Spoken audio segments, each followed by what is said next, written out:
Hello everyone and welcome back to another AFK journey video. In this video we're going to be going through all of the top teams you can run for today's Dream Realm boss, which is the Nocturne Judicator. We'll lead it off with the most free-to-play friendly teams. So we have a team from Rhinus here, not using the twins. Real Fresher in front of Mikola, Illusion in front of Kruger, Hugin in front of the Shakir with the Blade Ring spell. Try to level up your heroes before going for the attack for today, and the level cap is 691 for Dream Realm today, which is going to be hard to reach unless you are like a higher VIP player who's been pushing stages pretty hard. Either way, level up to as high as you can, and you will want to have charms on Hugin and your Shakir. Fresto, I think Shakir and Fresto share the charm which provide the defense shred, so on either one of them if you're running this team. But if you're running one of the other teams we showed later on, they will not be using Fresto, but they will be using Shakir. And so Shakir charms basically are pretty important today for more defense shredding. And if you can get the other heroes charms, it would be an advantage, but they're not as important. Okay, so this is an epic difficulty team. Generally, this is not going to clear it for most people. I think we're going to clear it just because we are highly leveled. We are up to the level cap and have high upgrades on the account. Oh, maybe we won't. I'm actually hoping we don't clear it because I want to show you some of the other epic difficulty teams. Yeah, we don't clear. Okay, good. So 281 billion damage. That is basically the maximum potential of this free-to-play team that we see here. You know, if we had the Kruger charms upgraded, it might have been enough damage that we would have even cleared with this one. But anyway, moving on to the next team, we have a team from Ashtaka, which is kind of similar free-to-play team concept. It is going to use no twins and not even Fresto, but it's using Sinbad. This is going to be a little bit better than that previous team. So Hugin in front of Sinbad, Shakir on the right, Mikola on the left, and then Kruger in the upper right with the Blade Ring spell. We're going to do a skip run. I have a feeling it might even clear epic difficulty. Yeah, it is going to clear epic difficulty, but generally this team is not going to get the clear. You're going to have to run one of the other teams, but basically this is just another good performing epic difficulty team. Okay, because we're on hell mode, I'll go ahead and do a skip run of this team on hell mode to see what type of score you can expect with this one, and then we will move on to the other teams, which you can also use, by the way, to clear epic difficulty. So 994 billion damage, and pretty free-to-play friendly budget team option. Okay, next up, we are going to have a Sinbad team, which has a potential of even clearing epic difficulty. And on Hell, it's not bad either. This is actually one of the best teams from the previous week, but of course it is no longer the best because No-Velara has definitely been replacing Sinbad.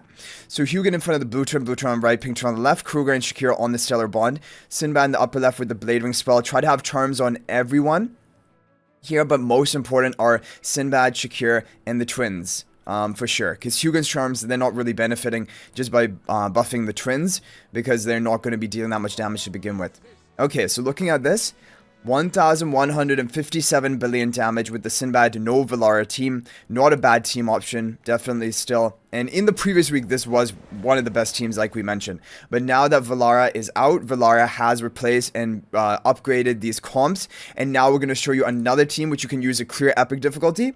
This is even cleared epic difficulty for a legendary level of Velara. So Velara can work even at lower ascension. However, you do want to ascend her. Ideally to Supreme or Supreme Plus. Those ascension stats are going to make a big difference. But for today, epic difficulty at least, the lower ascension of Velara is working. So this is a team you can use to clear epic, and is also very good on hell difficulty. So blue twin on the right, pink twin on the left, Hugin in front of blue twin, Kruger, Shakir on the Stellar Bond, Velara in the lower left corner with the Blade Ring spell. So this can clear epic. Let's take a look at what it can get on hell difficulty. That is going to be rank 2 position, 1,412 billion damage. That is crazy. That's actually really crazy. On our first run of this team, getting that high of a score, but it shows you how big of a jump it is from the Sinbad team to the Velara team, like a 250 billion damage jump. And now, by the way, there's an alternate positioning of this team for Hell. You could even maybe try for epic difficulty, which is moving Velara like right in the packed up between these Hugin and the Midnight Hunter with the Blade Ring spell. Let's see if this is going to get a better score on our first run of both of them. It is.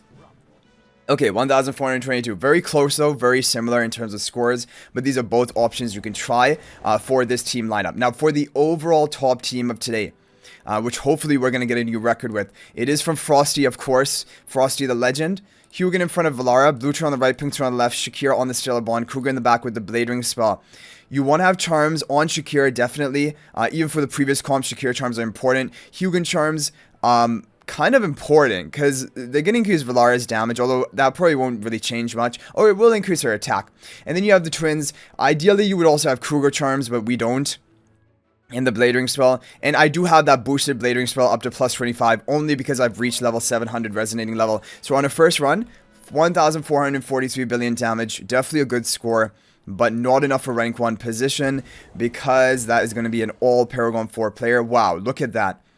1,523 billion, and then in my district as well, this other really strong player, but they're full Paragon 4. There could be some RNG element for sure, but they have Paragon 4 Velara, they have Paragon 4 Hugin, I believe Kruger even, whole team Paragon 4, and they might even have Kruger charms, I don't know. But for this account that we have, we definitely hit a really good score. Let's see, we'll do 3 runs and see whether we can get a new record. Okay, 1447, but it looks pretty consistent as you can see here.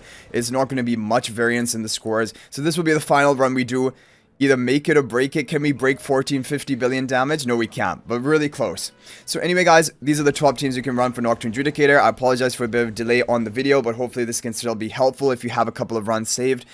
Good luck with this. Make sure you craft the necessary charms for the heroes. Level up your heroes to your maximum before you do your attacks for the day. And ideally hit that 681. If you can't hit 691, each of these levels is going to add a bonus to your score. But thanks for watching, guys. I'll hopefully see you in the next video. If you're not already subscribed to our YouTube channel, please smash that subscribe button. Also, feel free to join my AFK Journey Discord server. There's a link to that in the description of this video. And finally, if you're thinking about making a purchase in AFK Journey, please use my affiliate link for the official Firelight store. There's a link to that in the description of this video and a pinned comment. There's the best way you can support me at no extra cost to you. So thanks for watching. I'll hopefully see you in the next video. And until then, everyone, peace out for now.